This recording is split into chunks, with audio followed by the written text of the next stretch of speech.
Oh, I did my nails, so you might be able to hear it ever so like as I scroll through the notes on my phone.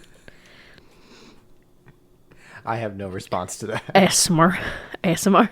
Oh no.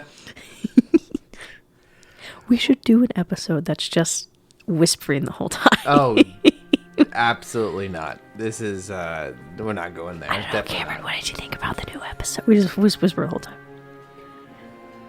Again, I have no response to that.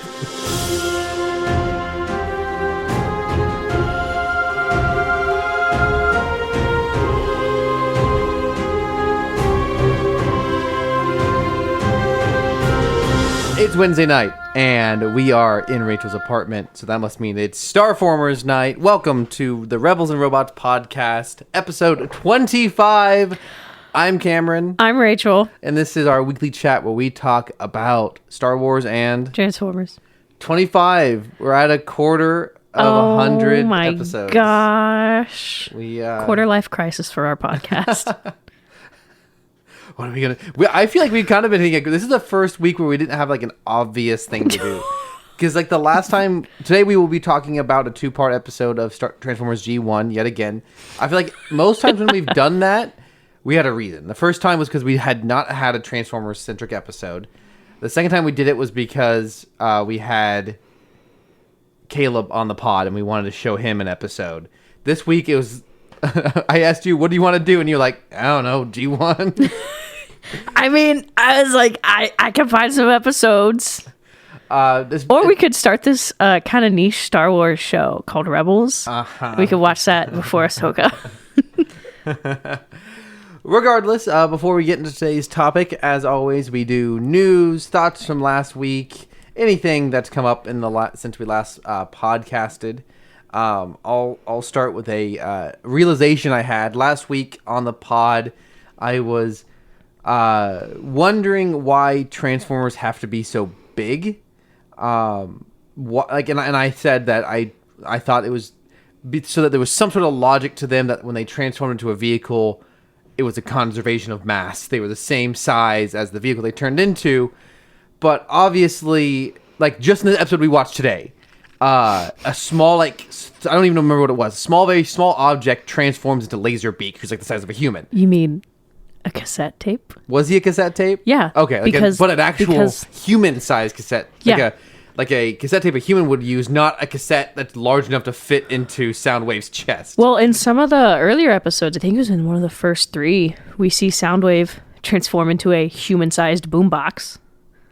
Exactly my point is they don't even follow the logic of they have to conserve how much mass they have. And honestly, it's a silly cartoon. It would be potentially a lot more engaging at times if the Transformers were allowed to be human size. And I finally realized why they need to be how big they are, because they're toys first. The toys have to be able to transform. Mm-hmm. Thus, they need the toys in the cartoon. I mean, the characters in the cartoon have to be like the toys. So it finally dawned on me. Well, it's like the similar logic in Transformers 2007. That massive square mile cube bumped down into a 1 foot by 1 foot and wasn't. And this is not the only time. 26,000 tons. I don't know. This is not the only time today we'll be talking about the toys influencing the cartoon. I've got a note for later. Do you have any news for us? Anything from last week? I really don't have a lot of news except for the fact that Transformers 2007 turned 16 years old this past Monday, July the 3rd. Oh, yeah. There you go. It's old enough to drive, depending on where you're from. What a way. We were just a little early on that with our coverage of that movie. But, it was a summer tradition there for a few years running to go see Transformers over 4th of July weekend or somewhere abouts there. And good times. I just Google searched Transformers news. And this headline says that Transformers Rise of the Beast shot alternate versions of the G.I. Joe scene. Did they give them different cards? They offer them different jobs within the G.I. Joe organization. We shot in a couple different cards. I was right. When we shot it with a couple of different cards that I give him. There's one where you see is not only the one we shot. Kelly added that the scene was originally intended to appear after the credits, however, was ultimately repositioned. So, how do you have different cards? What does that even mean? Magic. Anyways, so not much news there. They shot it. I don't know what that means. They handed different cards. I do have some news. So apparently, and granted, this is hearsay. Maybe not hearsay, but I don't know how actually confirmed it is. But Empire Online posted about that Zack Snyder's pitched Star Wars movie eventually turned into Rebel Moon. Oh, you know what? Good thing to bring up. I like this. We are entering in the coming months. We have 2 Star Wars adjacent films. That is one of them. I'm glad you brought that up. Yeah, that's actually a really good topic for us to talk about. Yeah, I think while it would have never been good, I would have been interested to see someone with as distinctive a style as Zack Snyder. And for those who don't know, Zack Snyder, most famous for most recently his DC films like Man of Steel, Batman v Superman, and initially the theatrical cut, and then later his re-edited longer edition of the Justice League film. But he also made such movies as 300 and Watchmen and the Dawn of the Dead remake. And also, I always mess up the title of his animated movie, Legends of the Guardians of the Galaxy? No, sorry, Legend of the Guardians. Sorry, Legend of the Guardians of Ga'Hoole. Right? No, there's a colon in there. What are we talking about? Yeah, his owl animated movie. Yeah, Guardians of Ga'Hoole. Okay, but then it's Legends of the there's a subtitle. Well, I read the book, so I don't remember. Guardians of GA''HOOLE. Oh wow. Okay. There's like 20 of those books. Yikes. Hold on. Legend of the Guardians, the Owls of Ga'Hoole. Okay, I couldn't remember. Is the name of the movie, at the very least. And hey, it works better in a book series title. Oh, absolutely. It's just like, I always mess up that title because I don't know which order. I don't know if it's Legend of the Ga'Hoole or Guardians of Ga'Hoole or Legend of the... Guardians of Ga'Hoole is just going to be the easiest one. Okay, side tangent. That movie is so... It still looks so good. I believe it. Have you ever seen that film? No. Okay, you should watch it. Hold on. It still looks so good. Well, I think you're just saying that because Sam Neill's in it. No, I'm saying that because Grant. I watched it before I knew Sam Neill was in it. It's a gorgeous, gorgeous film. I'll take your word for it. Gotten off Cameron's topic an now. animation hater. Oh, okay. Nonetheless, so I'm gonna tell your wife to make you watch that film. Supposedly, when Zack Snyder did not, when Lucasfilm was not interested in his pitch, he went to Netflix and decided to make this movie, Rebel Moon, instead. I have not actually seen the trailer for it. Some of the posters look kind of cool, but also I will not be tricked by another Zack Snyder movie. I might watch it, but I will not be tricked by it because I thought that he might go back to his roots and make a straightforward action film with his last film, which was Army of the Dead, and that movie is garbage. The other Star Wars adjacent film that I would much rather talk about... I was just going to say, apparently when he first came up with this idea was right at the Disney acquisition. And he wanted it... that's what this... So he was going to go to George Lucas. Yes, the sale of Lucasfilm to Disney had just happened. There was that window where, who knows what's possible. I see. And I guess he'd gone to George. His inspiration is... I think it's right. It was Seven Samurai in space, and a Star Wars movie was my original concept for it. I think it's funny. It's Seven Samurai in space. Like that's very much just Star Wars because Star Wars is Kurosawa. Mm-hmm, but Snyder is saying, I was like, quote, I don't want to do any of your characters. I don't want to do anything with any known characters. I just want to do my own thing on the side. And originally I was like, it should be rated R. that was almost a non-starter. And so from that, it kind of sounds like he was pitching this idea to George. Yeah, that makes sense. And I mean, George Lucas has been very open that Star Wars is for everyone, including kids. And I don't know. I think I could see George Lucas putting his foot down and saying, no. I don't know what my George Lucas impression is, but like, no. Get that out of my office. Get out of Skywalker Ranch.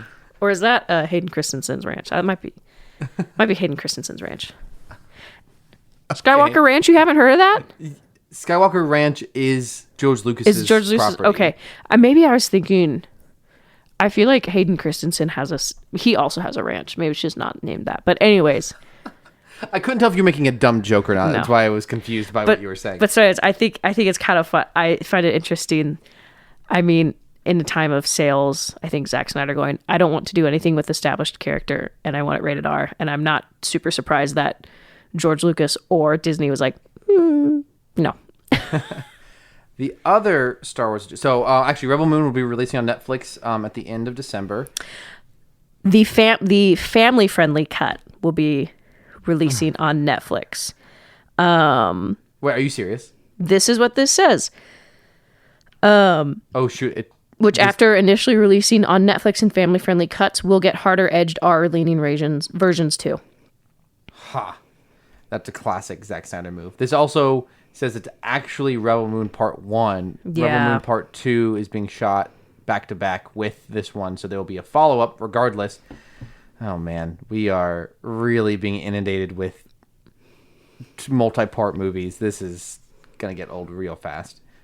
Honestly, though, one element I am excited about is this movie includes Ray Fisher, who is the actor who played Cyborg in Snyder's movies. Regardless of what you might know about him, think about him as a real person, I think there's some drama in the real world with him. Oh, I know.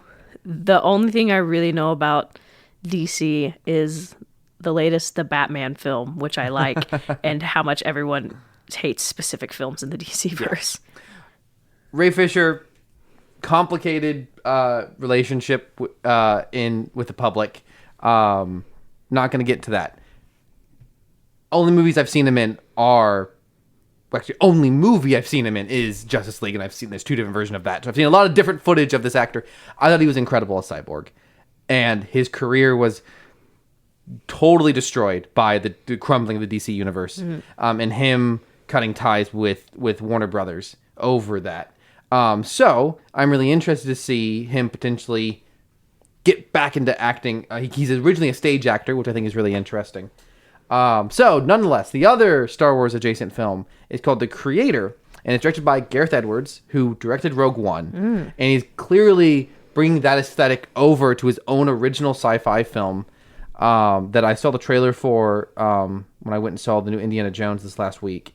And while narratively it does not look super creative, it's about would theoretical artificial intelligent robots, how much humanity do they have?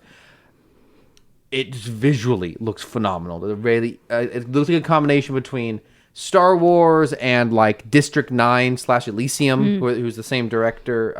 Those two movies are the same director. And also like Blade Runner a little bit.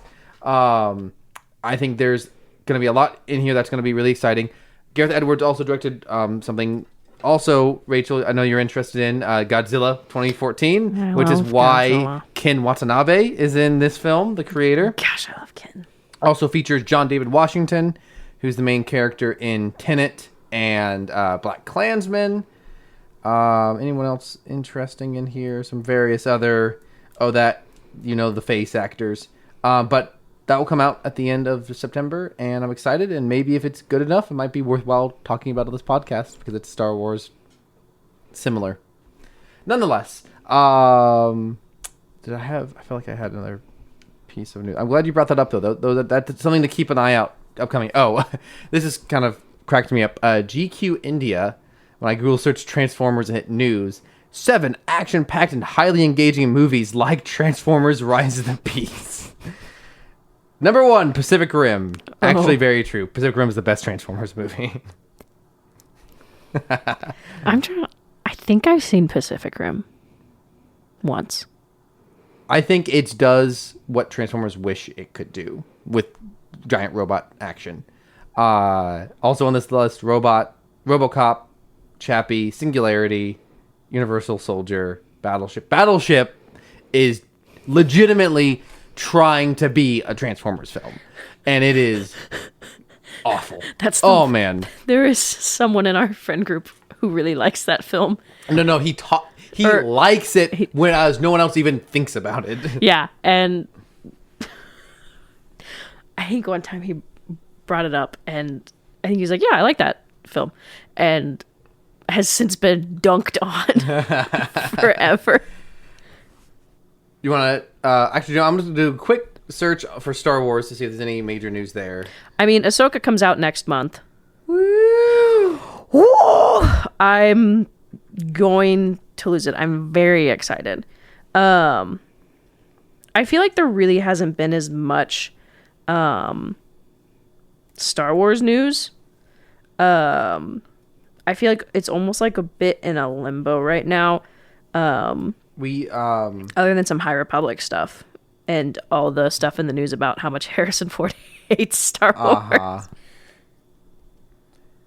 Has there been any major Jedi Survivor updates? Like, has anyone found anything really cool? Or has that game pretty much been sucked dry for content? I mean, I wouldn't say.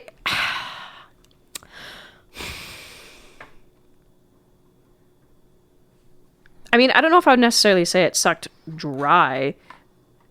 If you do the main story and that's all you do, that's fine. But there's a lot of extra content to do. I think really the most exciting thing outside of spoilers for Jedi Fallen or Jedi Survivor is at some point you encounter a bounty hunter that tries to, kill you. Mm-hmm. And it starts a side quest chain where you start hunting bounty hunters. Mm-hmm. And it finally ultimately gets to the end where you encounter Boba Fett. Yes. And I think after, I haven't gotten to that part myself, but I saw a cutscene. And afterward, I don't know if Boba Fett has bigger fish to fry, or he's like, nah, I don't really care for this right now. But you part ways. So I feel like,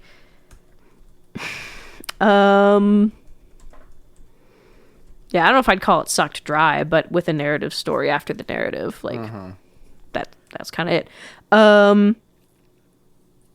Star Wars: The Force Unleashed, old game, is free for Prime Day. Oh, free? Like how? Free to have. But like through what? Amazon Gaming. Oh. Like Amazon. If you have Amazon Prime, occasionally they do free games for you to download. And one of them was Survivor a while back. Oh, really? Wow. Uh-huh. Supposedly there was supposed to be a new Ahsoka trailer released sometime this week. Hasn't come out yet. Not that I have seen. So, yeah. Well, cool. So just a general overview on what's going on in the world of Star Wars and Transformers. Our topic for today, we're talking about a 2-part episode called Megatron's Master Plan. Part 1 and Part 2. From October 1985. Something that feels weirdly relevant to our modern day.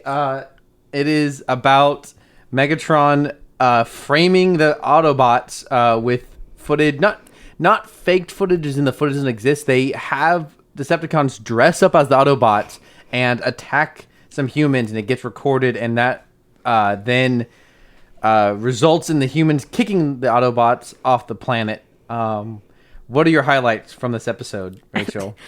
Oddly relevant political battle between these two people vying for mayor, and one of them loses in what they described as a rather bitter election. Mm-hmm. And then the one who did not win the election was like, I'm going to do what I can. Whether it's true or not. Yeah. So kind of interesting. I really feel like there's a whole lot more worldwide anecdotal evidence that the Decepticons are the bad guys at this point. We're in season 2. We're like at least 30 episodes deep. And I'm pretty sure it's pretty worldwide, pretty well known that the Decepticons are no good. But this one guy, Sean Burger, which is a... They keep calling him Mr. Burger the whole episode. It's hilarious. It's so funny. He's like a industrialist millionaire in the city who he was the one who lost the election. Yeah, and for someone, who seems to be pretty, famous, has never watched the news in his life, apparently, at some point. And so when Megatron approaches him, he's like, I can give you, if you do what I tell you, I'll give you a city. I can show you the world. So that was kind of funny. And the first time Megatron meets him, he says, "Hello, Mr. Burger." It's just everything so Megatron funny. says is funny, but especially the idea of like Megatron like saying that to an actual hamburger. The idea cracked me up. Hello, Mr. Hamburglar. So, I mean, we can definitely see some Dark of the Moon inspiration here with the because other way around, like Dark of the Moon is taking inspiration from. Yes, my bad. Sorry, I'm trying to take a picture of Athena right now. She's being very cute. Yeah, so and we'll eventually talk about this film, but in the third Transformers film, I don't remember the exact context. I've only seen the movie a couple times. But... basically, humans were like, "You brought these horrible Decepticons to Earth, and we are sick of everything you guys have done," and so they exile them. But in this case, Mr. Burger has this faked. So there's a plot of the Decepticons dressed up as Autobots, but Mr. Burger doesn't know this either. So he has this fake footage of them attacking humans, and they put it on like national TV. And so it turns, everyone in Central City only though, against the Autobots. And so they go on trial, and I don't actually think they had a defense attorney. If you ask me, I think there might've been something a little bit off about that court on the football field, because that's the only place where everyone could fit, but whatever.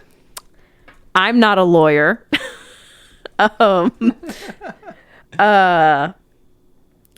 Found guilty, and they're exiled. So they get in a ship and they leave. And then Megatron sabotages the ship to fly into the sun. And that's the end of the first episode. That is the end of the first episode. And the Autobots then spend a majority of the next episode trying to figure out how to not run into the sun. Which you think might be a relatively simple process for robots who don't breathe air and can fly. But, gravitational pull too much, I guess. And so in the next episode, the Decepticons reveal that, they're bad.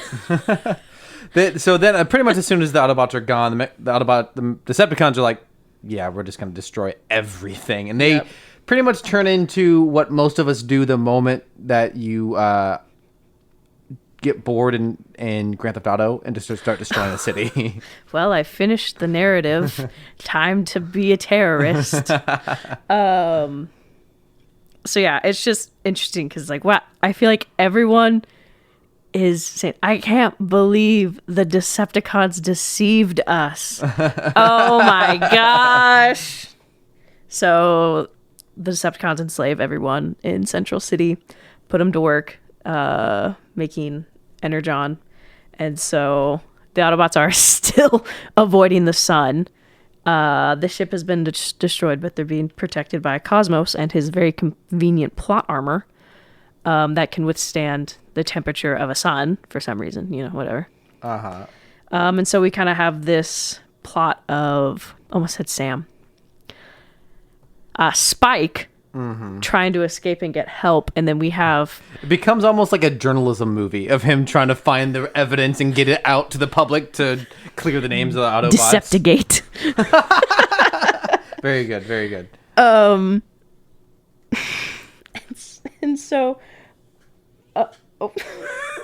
so... Spike causes a distraction, and Chip is able to escape.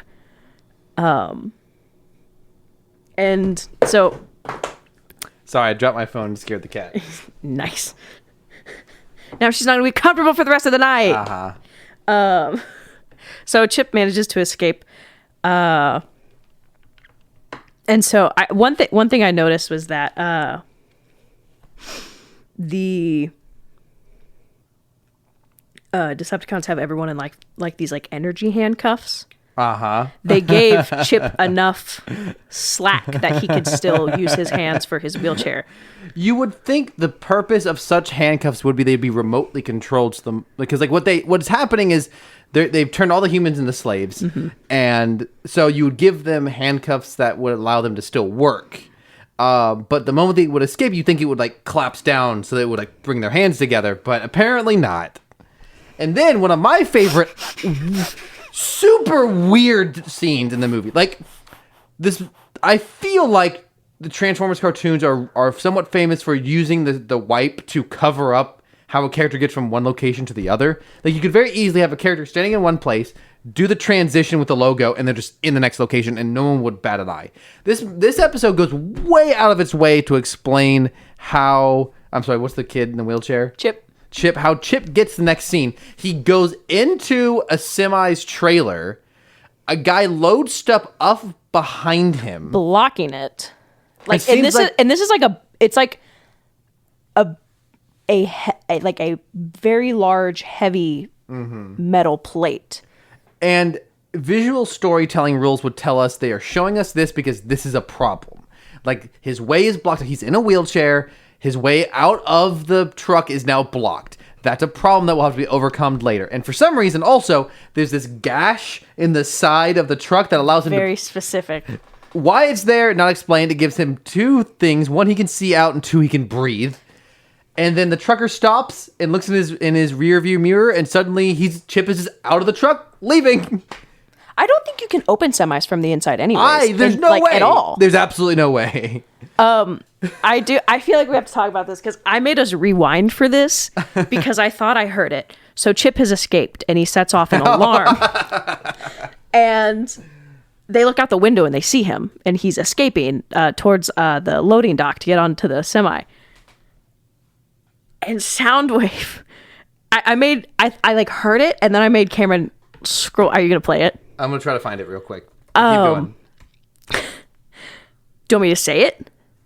No, go ahead. I don't. So, it's hard to hear, anyways. I made Cameron go back because I was a little confused, and so Soundwave sees Chip escaping, and he goes,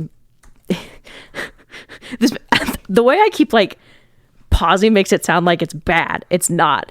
But Soundwave goes, Megatron, the mobilized human escapes. In his very robotic voice. And yeah, I thought I like heard it and I went, Cameron, go back 10 seconds. Oh man. And I was like, I swear that's what he said. And we were right. So good. I just find it interesting that the writers could have said that human is escaping. Very specifically made Soundwave comment on the fact that Chip uses a wheelchair. But from the perspective of a mechanical being. A totally unrelated thing that definitely I thought it was funny, but it really killed you, Rachel, was we already talked about the scene where Burger meets Megatron. The other funny thing from that scene is Megatron kneels down and puts his hands out for Burger to get in his hands. And for whatever reason, Burger walks over and sits down and lays down in Megatron's open hands like he's a baby. And it looks hysterical. It's so weird. So funny. It's incredibly awkward, but very, very funny. It's so weird. But so Chip escapes. And he goes back to Teletron 1 because they're like, this is really the only help we have with to even try to get the Autobots back, because everyone's under the impression that they're going to Cybertron and they haven't been slingshotted into the sun. And so Chip gets there and he realizes, because the log records are there in Teletron is saying, they're in the sun, and he's really upset. One of the Decepticons is sent to find him, and first out of 3 times this happened in this episode, instead of using the door, this Decepticon just busts through the roof when there's a door he could have come in. So they destroy Teletron 1, and what this does is it removes the control over the tracking system of the Autobots, so it actually lets them turn around and come back to Earth. So Chip is brought back, and then I think it was U.S. Army or some military show up to try to free the humans, kind of distract the Decepticons. Second time out of the episode, Starscream goes to fight them, and instead of using the door, flies through the roof, busts through it. It's whatever. And so then the Autobots show up. Big fight ensues. Instead of using the door, Megatron shoots the wall to create a doorway to go out and confront them. But also, like, this all around both these episodes, the relationship between the Transformers and human beings is very inconsistent. There's a shot. So at the very beginning of the first part of this, the Autobots have a parade for them, and they're walking up to the courthouse. Yes. And it cuts from them walking up to the human-sized door to them in the They're building. in the courthouse. And the courthouse interior is tall enough for them to just very comfortably stand in. But then later, when they have the court case to figure out whether the Autobots are guilty, they host it in a football stadium. Why? Why do they do that? The real crime is sports. And then It's not a house of justice. the Decepticons just like refuse to use doors from then on out and just start blasting their way through walls and ceilings. Which they do a lot, but the fact that it just happened 3 times in this episode is very interesting. So, the Decepticons end up retreating. The humans are like, oh, how can we ever make it up to you guys? I don't, they're like, oh, we're so sorry. We hope you can forgive us. And Optimus Prime, who's a better man than I am, was like, sure. Jumping back to where you were talking about the final battle, you kept noting that a couple of the Autobots were just shooting lasers out of their fists. Yeah, there's actual explanation for that on the TF Wiki. We love the TF Wiki. So it says here, because some Transformers toys didn't come with handheld weapons, they didn't have any armament included as part of their character models. As such, when episodes have called for these characters to wield a weapon, the animators have had to get creative, either giving them made-up guns designed on the spot, a duplicate of another Transformers weapon, or just having them shoot energy out of their hands. It works. So the reason some Autobots shoot lasers out of their hands is simply because the toys don't come with guns.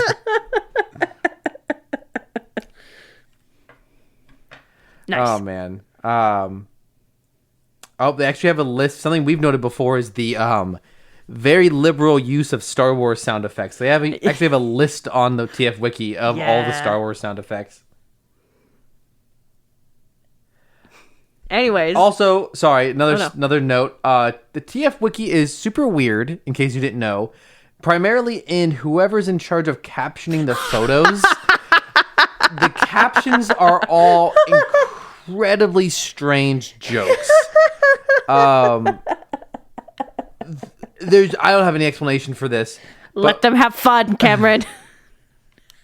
But they come across as one 15-year-old with a very mediocre sense of humor. This TF Wiki is where that screenshot in our meme from last week of Soundwave at that dance, because that's from what this episode is from. All the ladies love Soundwave. That is from. Oh TF yeah, Wiki. there's a scene in this episode where the Decepticons go to a dance with teenagers, and it's so good. Yikes! There was one clever joke in there. So there's a moment in this where it's revealed that Starscream was disguised as Optimus Prime for the fake news footage, and the caption. So it's got a caption of Starscream taking off the Optimus Prime helmet, and it says, "Robots in disguise, disguised as robots in disguise." It's pretty good. Good joke, I think. It's pretty good. Pretty good. I'm just skimming over the TF Wiki to see if there's anything else in here that's interesting. Overall, some fun episodes. Yeah, to me, this highlights the issue of episodes that try to be serious. Mm-hmm. I'm probably not a huge fan of episodes that try to be goofy, because I also didn't really enjoy the Camelot episode all that much. But I also I think it's episodes that are just going for insane action Those are the ones that land well for me, or like that have a really wild premise. Like the premise of the Arthurian legend episode isn't really that wild, but like one of the Transformers dating a human, that's a wild concept. The power of that episode. But this episode is like, honestly, it's a decent like concept. I would imagine, I mean, at any given time, the concept of people using the media to spread false information to further their political agenda is really interesting. But I don't think it needed to be a two-parter. It goes on for way too long. But as always, there's always fun little moments. But like also like they try to pull the same thing of both this and Dark of the Moon fake the death of the Autobots. Who in their right mind, even a 5-year-old, is not going to believe that all of the Autobots died at once in a fire explosion? Okay, a 5-year-old, probably. I don't know, man. 5-year-olds are pretty smart. Like, 5-year-olds watch a lot of cartoons. They know a fake death when they see it. But also, who's taking a 5-year-old to Dark of the Moon? I would imagine a lot of people. Don't do that. I'm not saying they should. Don't do that. But nonetheless, let's see if I have any other final notes.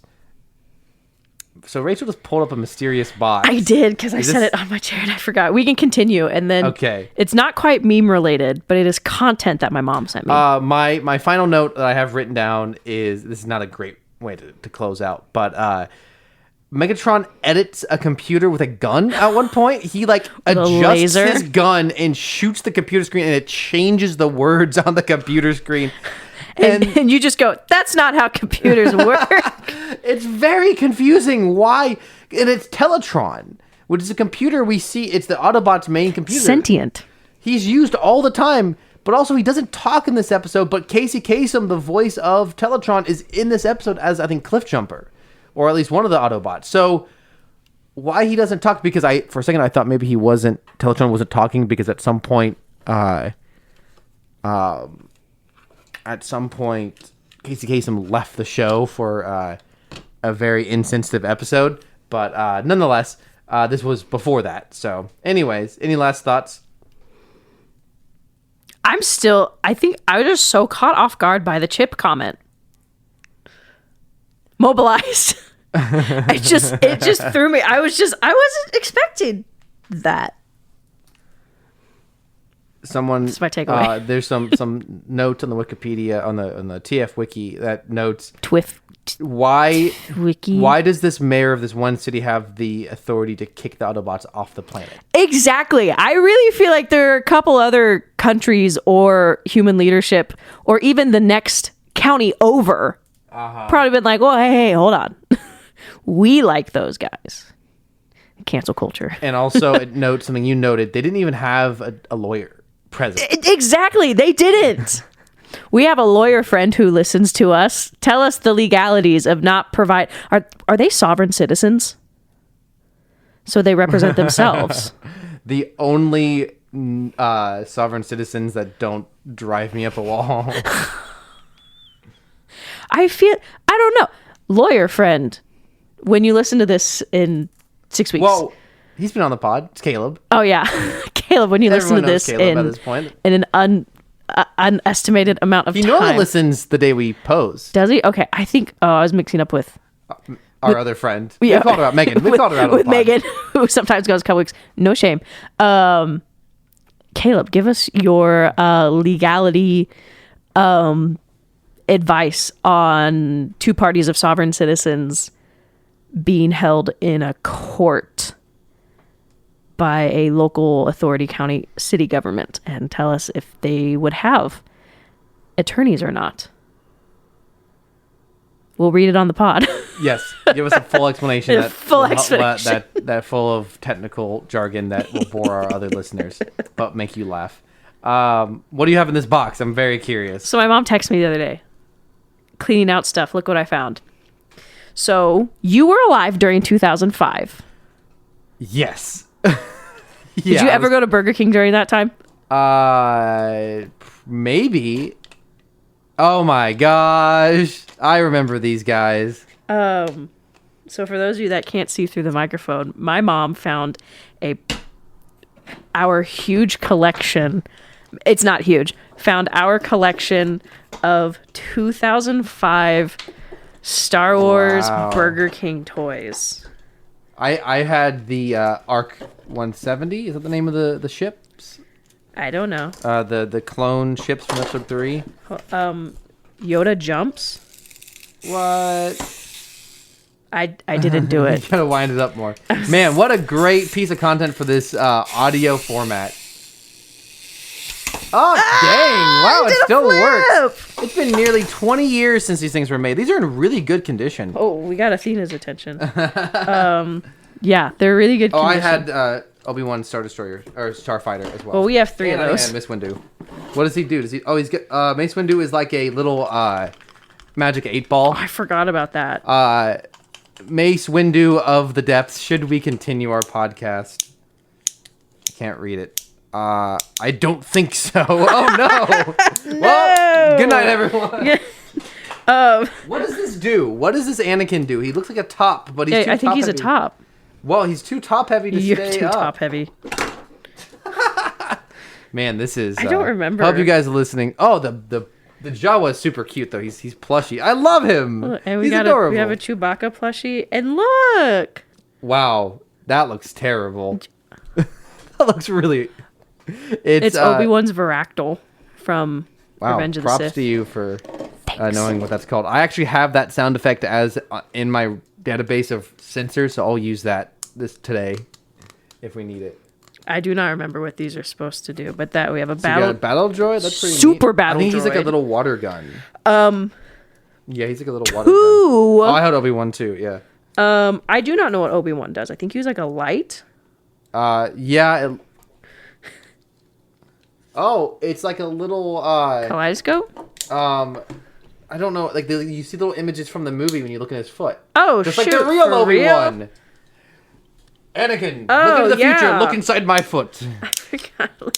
Look up my This is Jedi actually pretty robes. neat. 2 Jedi Starfighter. What if this is how they showed you a preview in the movie? Instead of displaying on the screen, they just handed you a toy and you had to look into it. Like, oh, this looks pretty good. I don't think I'll see this. I also don't like the fact that they have it. They also have it as Leia, but she's wearing a dress. And you have to look up Leia's dress to see a preview of this new movie. She's not even in the movie. She's not even in the movie. What is this? But it's images from New Empire or New Hope. That's cool. The Vulture droids. Yeah. I want to know what Anakin does. Anakin doesn't spin. What? Oh, spin it. Let's try spinning. That's a good trick. Try spinning. He doesn't. This does not work. Lots of water guns. If you spin it first and then set it down, it kind of works. More water guns in the shape of Palpatine. Palpatine's got his hands together like jazz hands, and he squirts water out of the middle of both thumbs. We've got R2. We've got a whole collection here. I'll take a picture once you've got them all out. This is great content. Thanks, Rachel's mom. I'm sorry I made fun of you for not remembering Last Jedi last week. I formally apologize. I think she made that. I'm trying to remember. She talked to. Oh, because she asked and I said, Cameron kind of gave you a hard time. Well, I just presume because she was your mom that she would have seen Last Jedi more than once. No, you're incorrect. There is another image where you get to look up Darth Maul's foot. Oh, heck for Phantom Menace. Let's look up your dress, Darth Maul. Oh, it's all just robot parts under there. Out of Can we clip that? Nope. Athena, clip that. Keep it in and double it, Athena. And then a little plushie Ewok. Oh, he's adorable. He is very adorable. The Ewok and Jawas are definitely my favorite. So cute. So you are missing the one that I had, which was the clone fighter. Man. This is a cool collection, though. This is very fun. I want to take a picture for internet content. For clout. Let's move some stuff and take some photos. So my mom sends me a picture of these, and I totally forgot we had them. I honestly thought we probably would have sold them or gotten rid of them. And my mom sent me a picture. She goes, look what I found. And I was like, that is so cool. I forgot we had those. I'll take them if you're getting rid of them. And so I went home this past weekend for a trip we had. She's like, here they are. And I was like, oh, thanks, Mom. So these are kind of fun. I don't know what I'm going to put them on display somewhere. I'll just put them on the shelf in my bathroom. Someone sits down to use your toilet, like, oh, that's interesting. They can sit and get an audience. Very good. I won't do that. I think my family would make fun of me. They'd be like, why? That's interesting. Thank you for the merch minute. Merch haul from 2005. Granted, to give credit, this is a collection in the making of probably both my mom, my brother, and I. Very fun. Well, thanks for sharing. Appreciate it. So the ships move. Do you think Athena would like this? Athena, what do you think of Obi-Wan Starfighter coming at you, huh? Pretty cool, huh? Oh, she went after it for a second. She's investigating. She is investigating. She's saying, oh, she's giving it a tap. I'm gonna quickly check to see if I doubt it. She's giving it a tap. You never know if we have a new review on Apple Podcast. We truly never know if we have a new review. Shoot, I can't Don't push that under the fridge. You got 2 of them. You're fine. Hi. And how do I see the reviews? I don't know. This is phenomenal podcasting content going on right now. Silence. Athena, not interested in Chewbacca. Oh my God, he's so cute, though. I should take him to work. They can go with my Funko Pops. Nope, we still have just the one review from our friend. Anyways, so we do have something I ask every week on the pod. I ask many episodes I've asked for someone to send us some memes. One of our friends, Megan, she did send us a meme. Such a good one, too. I was losing it. Let's see here. It's 2 images. The first one is a tweet. It's a photo of a toy Palpatine sitting in the dirt, and it says, I took over the house I grew up in from my parents because they could no longer care for the property. This morning, while replacing the irrigation in the front yard, I found my old Emperor Palpatine Star Wars action figure. He's been buried in the dirt for 35 years.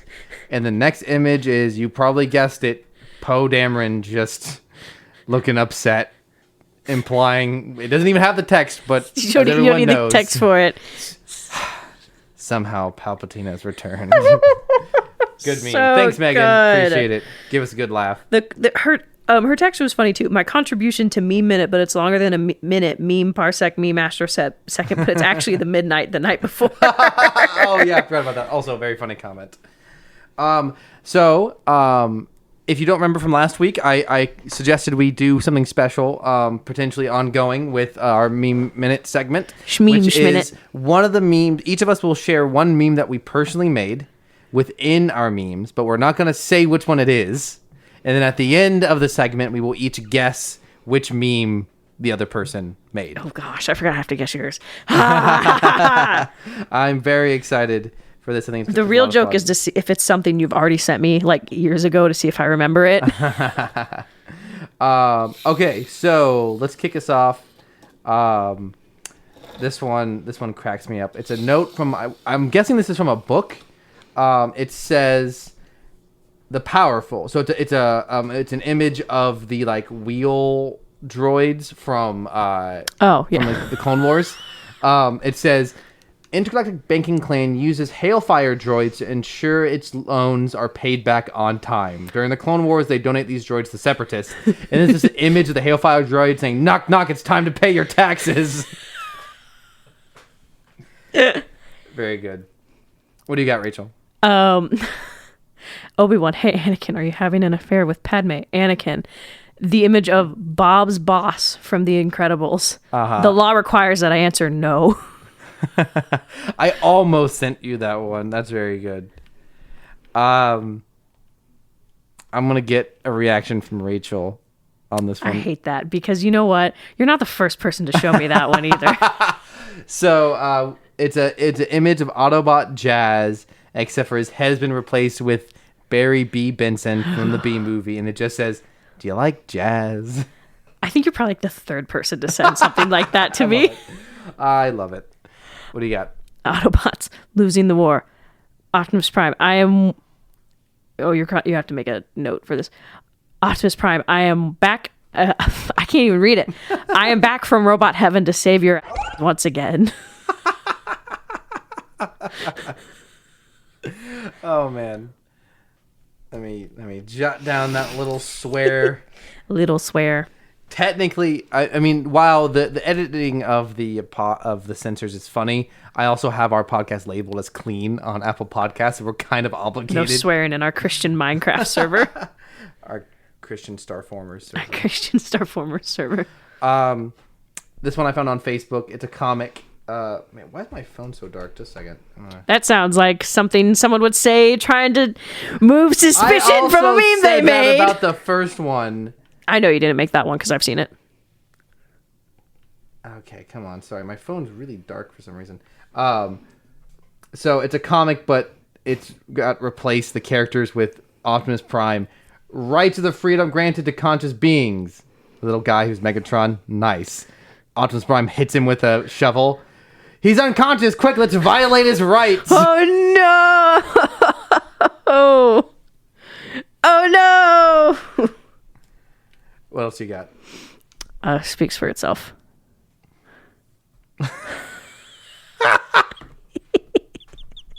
So, oh man, it's the scene from Shrek with the gingerbread man, and the gingerbread man is labeled with Anakin, and Farquaad with his legs is Obi-Wan. That's great. You got any more? Oh, it's mine. Yeah, right. Sorry, because I described it, I was thinking. It's the classic meme of the couple laying in bed and her. He's probably thinking about other girls. Him. Do Transformers have car insurance or life insurance? I've had this debate before. They bundle it at Progressive. God dang it. You're welcome. So this is a rendition of Atlas. The man who, or is it, I think it's Atlas, the man in Greek mythology who carries the world. Yes, Atlas. The Earth is titled Michael Bay's Transformer Saga, and Atlas is titled Steve Jablonski. Yeah, I remember seeing this one before for sure. This one, I was just kind of going through my old memes this week because I didn't have very many new ones, and this is one of my favorite classic Star Wars memes. It's Bail Organa and Obi-Wan talking about what they're going to do with the baby twins in Revenge of the Sith, and Bail says, "My wife and I will take the girl, she will be loved." Obi-Wan says, "I'll take the boy to his aunt and uncle. He will be tolerated." Now, you know what? That meme is funny, but I will tolerate no Uncle Owen and Aunt Beru slander in this household. Now, we are an Aunt Beru stan household. At least in the Disney canon, they have since been more developed through Kenobi, and I'm sure books and comics developed them before that. But if you just take the original 6 movies, this is a very accurate meme. Hey, one of the Maul comics where Maul shows up, it's very similar to Kenobi, one of the Maul comics where he shows up on Tatooine to kill Luke to draw Obi-Wan out. Obi-Wan can't bring himself to kill him, but he kind of immobilizes. And Uncle Owen shoots him point blank with a sawed-off shotgun. I'm a white man. I'm ready to kill.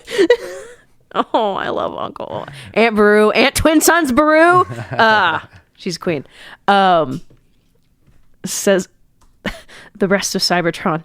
Megatron, and it's the image of Spider-Man Noir from Into the Spider-Verse holding the Rubik's Cube. I'm taking this cube thing with me. That's great. That's really good. Cube thing being the Allspark. Yes. This is just a screenshot from Facebook Marketplace. Transformers inflatable head. Ooh. This seems to be an actual product of a inflatable Megatron costume. Is that local? We should buy it. Well, the amount is in pounds. So Northern Ireland. Okay. Oh, it says it on there. Yeah. I don't like that. You just have the. Actually, this seems to be Transformers 3 because Megatron's face is messed up, and it's just how he looks. You just wear an inflatable Megatron head around yours, but it doesn't cover your face. It's like he's eating your head. It's not a meme. It's just a hilarious product. That's my last one. Oh, I got a bunch. Keep going. So this is a comic from porpoise, and it's this image of a homeowner coming home. He's like, I'm home, and his dog is there. I missed you so much. And the next comic panel is a knife coming through and hitting the door next to the owner, and it's from the cat. I missed you too. I have Megatron as the owner, Soundwave as the dog, and Starscream as the knife throwing cat, which was it's pretty good. I love that. I'm texting you all my memes so that you can accurately try to guess which one is mine. Okay. Oh gosh, I have to do the same thing. Oh no. Anyways, this picture. This is from SpongeBob. It's the episode where Squidward is trying to make it as an artist. Okay, that doesn't narrow down which episode, but it's the one where he like carves Michelangelo's David or whatever. Oh yeah. He puts a Squidward nose on it, and it's Hasbro. It says Jazz. And then they put Autobot Jazz on it, and Squidward says, there, now it's trademarked. That's great. This is the screenshot from Toy Story, where Andy's friend is showing up, and he's holding the box, and when he turns to the side, it's really long, and so the short side says Transformer scene, and then when he turns on the long side, the length of the live action movie. Oof, they are long boys. They are long boys. Okay, so I was excited that you would understand this one. Okay. So they released some of the concept art for Rise of the Beasts, and one of the concepts, instead of keeping Bumblebee's carcass in the jet friend, I guess there was it was the Maximal's ship, and there was like this weird pool thing that they put him in, and you would understand this because you've actually played this game.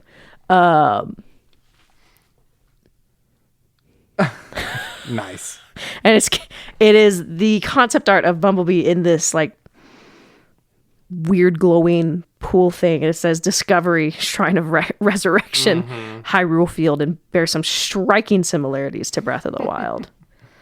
That's a very confluence of Rachel interests on that one. Oh my gosh.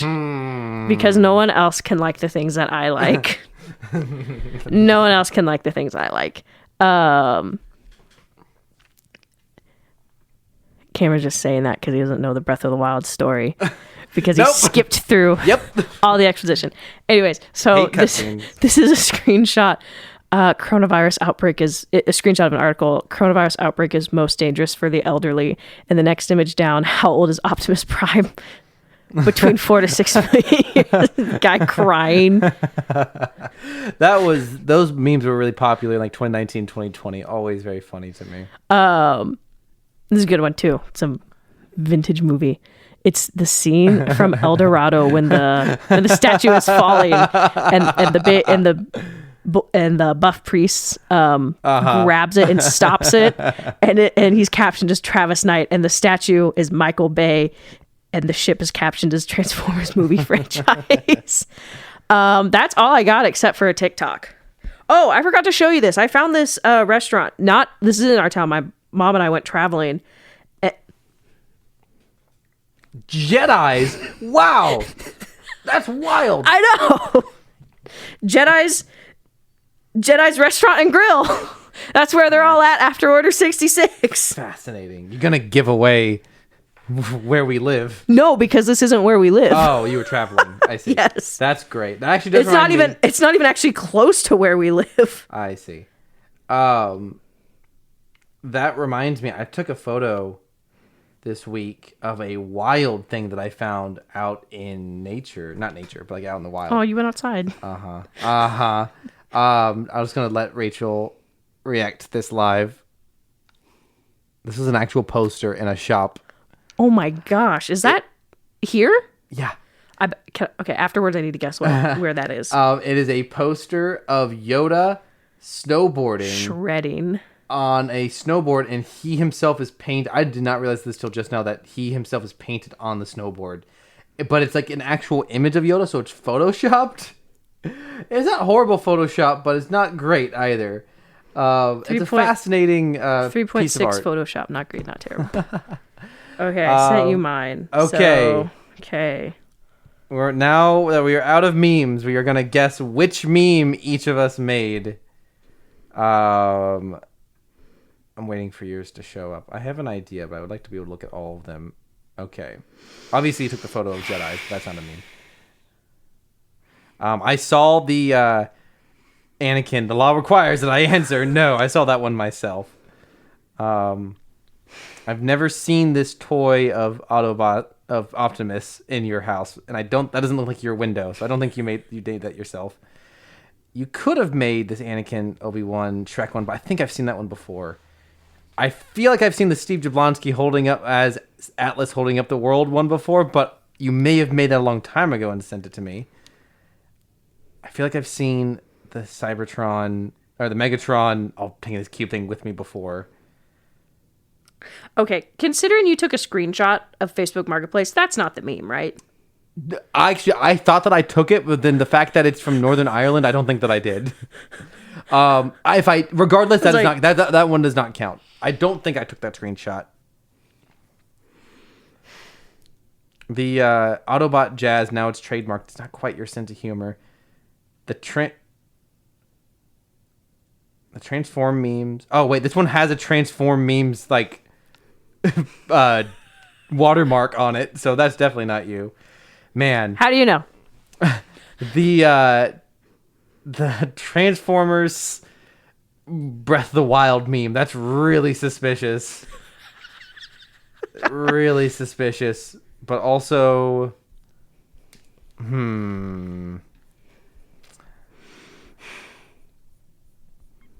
I gotta go with that one. Did you make that one? Did you make which one? The Discover Shrine of the Resurrection. Yeah, I did. Yeah, that's really good. You did a really good job. That looks really good. Thank you. Some people, a lot of people, when they make memes, it's very obvious that it's. You want to know the funny story? I tweeted about that yesterday from our Twitter. Oh, shoot. And I realized I went, I hope he doesn't see that. That's hilarious. Well, good work. It's a good. I don't really get the joke all that much, but it's very you, and I think it looks great. Thank you.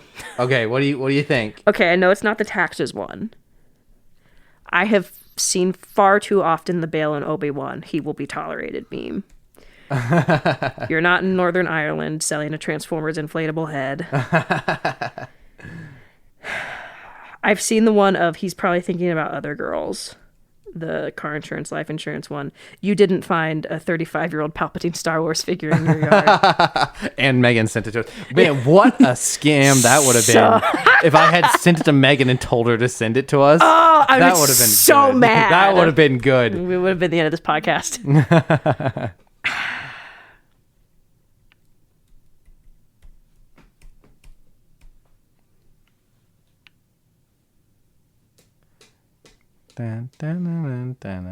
Is it this one? Yes. Okay. So it's the one that's a comic that starts with rights are. Is it conscious? Quick. Rights are freedoms granted to conscious beings.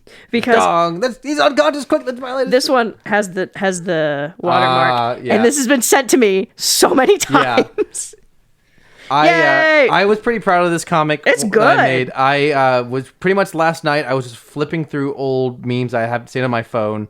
And I came across this and I was like, this is... The phrase, rights are freedoms granted to conscious beings, is so Optimus Prime. It was so funny, and I'm very proud of it. And if you note, I didn't want to start making details too much, because if I drew too much into it, I thought it would make it sound like I made it. Mm-hmm. If you notice when he gets scrunched, it's just the image of Megatron scrunched down. Scrunched. This is the tweet I made. Rise of the Beast, Bumblebee nice. Shaking hands, very Breath good. of the Wild Link, Shrine of Resurrection. It just looks so much like it. Also, when the guy that they knocked out that's supposed to be Megatron, I went on YouTube and found the image when Optimus Prime kills him in Transformers 3 with the axe. Has the axe in his head. Oh man. So good time, fun game. And I liked guessing that. I hope you viewers had fun trying to guess along at home, though it's a lot harder if you can't see the memes. But as always, we will post all of our memes on our social media on Facebook and Twitter. You can follow us at Rebels Robots Pod on Twitter, and just search Rebels and Robots on Facebook and it should come up. Any closing thoughts for us today, Rachel? We're getting out. I think so. We're going to get out just around an hour this week. Oh my gosh, you got to make up. Next week's going to be part 1 of a 2-parter. Yes. So Rachel's going to be gone for a week, in 2 weeks. So next week we are going to record a long episode about Transformers Revenge of the Fallen. It's the second live action movie from 2009. And we'll break it up into 2 parts. And I hope you guys look forward to that. I doubt we'll have as many positive things to say about it, but who knows? One's viewing, you just never know. But I look forward to it nonetheless. So, as always, thank you to Caleb Jacoby for our intro and outro music. And props to Rachel for our artwork, as well as running the Twitter account. Props to Cameron for being far more active on our Facebook account and for editing. Oh, no, sorry. Thanks to Athena for editing this. Thanks, Athena. Thanks, Athena. We got a little less work this week. It's a shorter episode. Give us something to read on the pod. Leave a review. Tweet or DM us memes or opinions. Anything you want us to talk about. Send us questions. This is Cameron and Rachel signing off saying, how the hell did Chip get out of that semi-truck? Good night, everyone. Good night.